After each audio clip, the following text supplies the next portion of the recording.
Suprabhatam. M लता संस्कृत विद्यापीठ लोहिना के शास्त्री प्रथम वर्ष के विद्यार्थियों के लिए मैं डॉक्टर वीरचंद्र जैन मति ज्ञान के स्वरूप के संबंध में चर्चा कर रहा हूँ।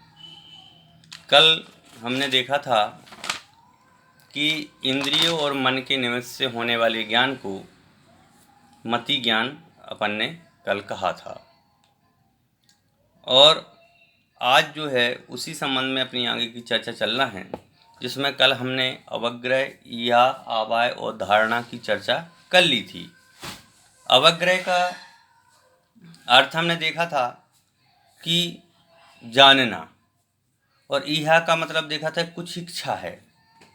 आवाय का निर्णय और धारणा मतलब में था नहीं भूलना। ये बात अपन ने कल यहाँ पर की थी। आज उसी के संबंध में आगे की चर्चा करते हैं। सूत्र है बहुविध क्षिप्राणि श्रितानुक्त ध्रुवाणाम सेतराणाम। क्या है सूत्र? बहुविध क्षिप्राणि श्रितानुक्त ध्रुवाणाम सेतराणाम। सेतर मतलब प्रतिपक्ष सहित, बहुविध क्षिप्र अनिश्रित अनुक्त और ध्रुव के अवग्रह आवाय इहा और धारणा रूप मति ज्ञान के भेद कहे गए हैं। अर्थस्य अवग्रह सूत्र है, उसमें कहा है कि अवग्रह इहा और आवाय और धारणा ये चारों ज्ञान जो है मति ज्ञान के आधार पर होते हैं। अब जो बहु है, जैसे अपन जब चलते हैं, ट्रेन में चलते हैं तो एक साथ बहुत सारे पदार्थ दिखाई देते हैं। वैसे ही जब मति ज्ञान होता है, मति ज्ञान से ही तो दिखाई देते हैं, क्योंकि इंद्रियां और मन जो है वह मति ज्ञान का ही भेद है। तो मति ज्ञान से ही पदार्थों का विषय बनता है। तो अनेक प्रकार से जो पदार्थों का विषय है वह है बहु, और उसके बाद में है बहुत प्रकार से पदार्थों का ज्ञान होना, बहुविध कहलाता है। अब शीघ्र अपन जैसे निकले और शीघ्र अपन ने ट्रेन में से देखा कुछ था, अब काय का पेड़ था ये अपन को ध्यान में नहीं, वह क्षिप्र है, वह क्षिप्र रूप मति ज्ञान है। अनिश्रित मतलब में गुड़ समझ में नहीं आना, अनुक्ता ने बिना कहे।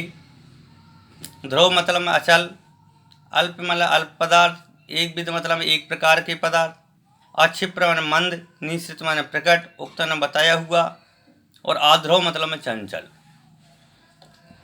तो मति ज्ञान के स्वरूप के संबंध में जो चर्चा है उसमें यही बता रहे हैं कि जो पदार्थ है वह पदार्थ इस प्रकार से होता है कि अनेक प्रकार से बहुविध क्षिप्र अनुक्त आदि अनेक भेदों की अपेक्षा से इसमें अपन ने इस चीज़ को जाना। अब बात आती है श्रुत क्या है। मति का तो अपन ने भेद जान लिया, अब कहते हैं श्रुत ज्ञान क्या है। श्रुत ज्ञान के संबंध में कहते हैं दो प्रकार की अवधारणाएं हैं। एक तो है श्रुत ज्ञान और एक है श्रुत परंपरा। तो श्रुत ज्ञान जो है वह मनुष्यों के होता है वर्तमान में, और यह श्रुत ज्ञान मति ज्ञान पूर्वक होता है। मति ज्ञान में जिस विषय को अपन ने जाना उसमें इहा पोहादि होना वह श्रुत ज्ञान का विषय है। मतलब में अपन ने जो जाना वस्तु को, उस जानी हुई वस्तु में और विशेष पदार्थों को जानना और विशेष पदार्थों का ज्ञान होना, उसका नाम है श्रुत ज्ञान। और श्रुत क्या है? श्रुत मतलब में होता है आगम, कि जो भगवान से सुनी हुई बात है या जो भगवान के द्वारा उपदिष्टित वचन हैं, उन उपदिष्टित वचनों को सुनना और उन वचनों को सुनकर के लिपिबद्ध करना, उसका नाम है श्रुत ज्ञान। तो मति ज्ञान और श्रुत ज्ञान में ऐसा यहाँ पर भेद बताया गया है।